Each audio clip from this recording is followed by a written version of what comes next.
Hi there everyone, it's time for another White Gloves of Destiny, another one of those lucky dips into the Royal Society archives. And today I am joined by the Festival of the Spoken Nerd. This is Steve Mould, Matt Parker and Helen Arney. If you haven't seen them before or don't know who they are, well, you should. There'll be links in the description and everything. But today, more importantly, they're about to randomly choose a card from the catalogue, and then we're going to go down into the archives and see which one of them really is the luckiest, most skilled? I don't know. Anyway, let's get them going. All right. Okay, Helen. Okay. Are you feeling it? Ooh. Oh no, that's not a good start. This is terrible already. It's desecration of the gloves. I feel like I know that mine is going to be the worst. Okay, so I open it up.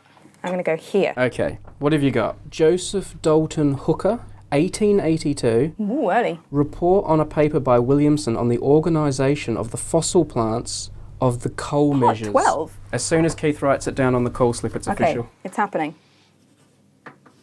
I've messed my signature up. It's pressure. It's high pressure. I'll just go for anything. Just follow the gloves. Okay. Okay. Okay. Just gonna zero in here. Okay. There's a draw. And I'm still not allowed to look. I'm not gonna spend too long on it. That's All my right. God. I think you've done all right. The description and use of an improved aequinoctial dial for showing the hour by the sun or any of the stars with great exactness. All right, let's get Keith in then. Okay. Okay. It's hard with the gloves on. I didn't know you were left-handed. Yeah. All the best people are. All right, Matt Parker. Okay, let's do last this. And possibly least, but maybe not. Well, let's find out. I mean, the other guys set the bar moderately high. Okay, right. Do so it. I'm going to go for this one here. Okay. I like the feel of that one there. Letter on the effects of a hailstorm, 1791. That's so good. Keith, we've got a. We have a winner. Yeah. Two. Well, I don't know if we've got a winner, but we got one. We got one. Win. All right, let's go. Here we go. Where are you taking Helen, Keith? Oh, we're just going to see the referees' reports. Ooh, am I bringing it down? Yeah, if you take that The out. White Gloves of Destiny have reached Yep, they have spoken. their end.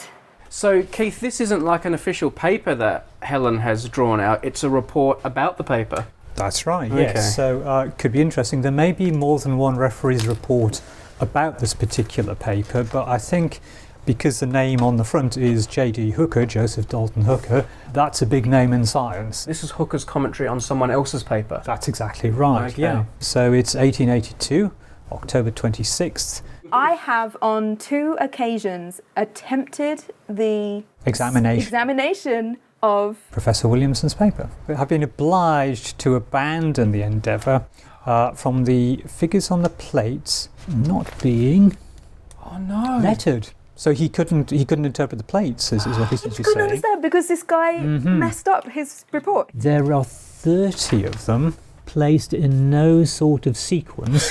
Hooker is basically saying, you've made a schoolboy error. Thank you, Gloves. Even the great scientists make schoolboy errors when they send their papers And that's in. the biggest name we've had on the White Gloves so far. Really? So points to you, I think. J.D. Hooker. So we have registered book copy number 17, and we're looking for paper number 27 in there. Okay, so the description and use of an improved equinoctial dial for showing the hour by the sun or any of the stars with great exactness. That's about as much as I just remember from the card, so you're going to have to help me with this. Yeah, so contrived and finished anno 1727, so this is when he invented and Richard made Graham, it, Esquire. by Richard Graham, FRS. So he's a fellow of the Royal Society. I think we did see right at the end another illustration. So this is definitely going to be his instrument. I don't want to say I win just yet. Well, no, but we can see from what the propositions are. Yeah, okay. So he says, set the rule to the declination of the sun. Yeah. Turn the axis around till the image of the sun falls on the scene between the 2 parallel lines. So you're aligning the sun on the dial. It seems like a sophisticated sundial of some kind. Or maybe like a sextant. Yeah. Is there anywhere where he says this is why it's better than what we already have? Or is it just, I'm going to describe this thing and it's clearly better? Keith has just opened this as well, you realise? Yeah. Of course, yes. But Yeah, but I assume you've skim read the whole thing. I've read everything in the collection, as you're probably aware.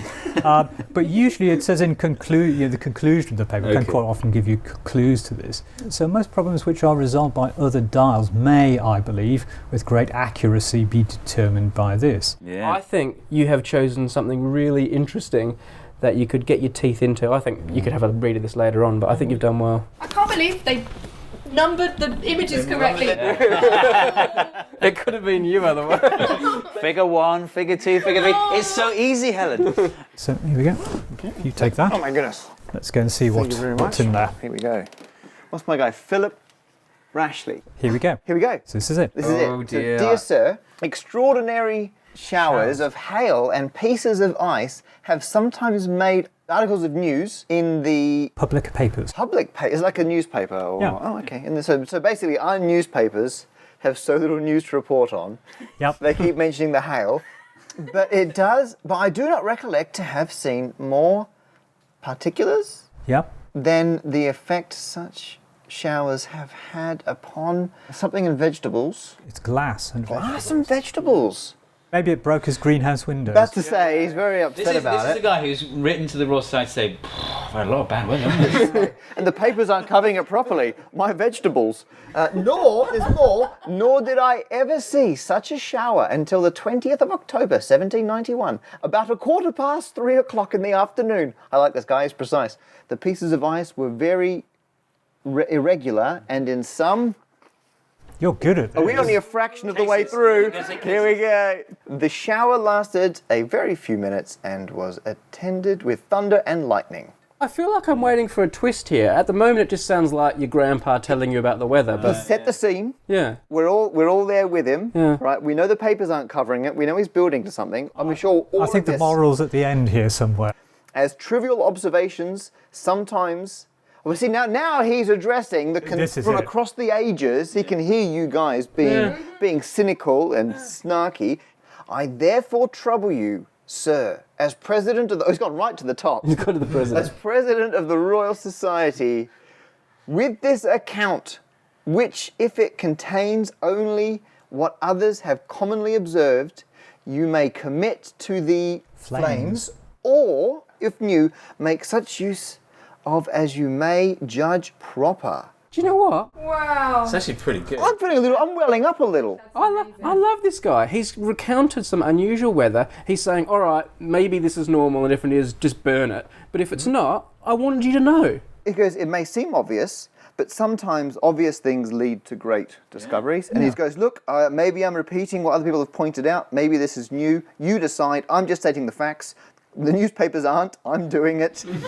And then he signs out, I have the honour to be, dear sir, your most obedient, humble servant, Philip Rashleigh.